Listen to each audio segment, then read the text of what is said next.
Camera রুলেই হতো সত্যি।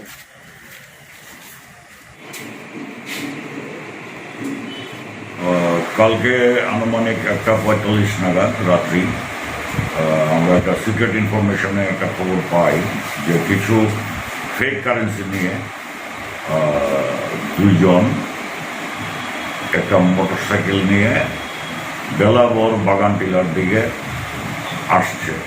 এই খবরের ভিত্তিতে আমরা সিভিল ড্রেসে প্লেন ক্লথে আমরা অ্যাম্বুশ করি এবং অ্যাম্বুশটা আমরা একটু বাড়িয়ে করেছি, কারণ বাইক ছিল, তো বাইকে ওরা আসতেছিল।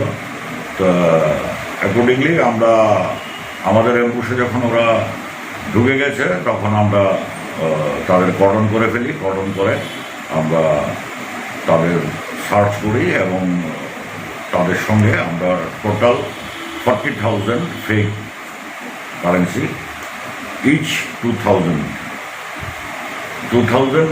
নোট আমরা পেয়েছি, 20টা 40,000।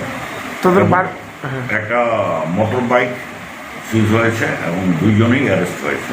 তাদের বাড়ি কোথায় কিছু জানা গেছে? একজনের বাড়ি রাজেশ্বরী নগর ফুলতলি, আরেকজনের বাড়ি মতিনগর।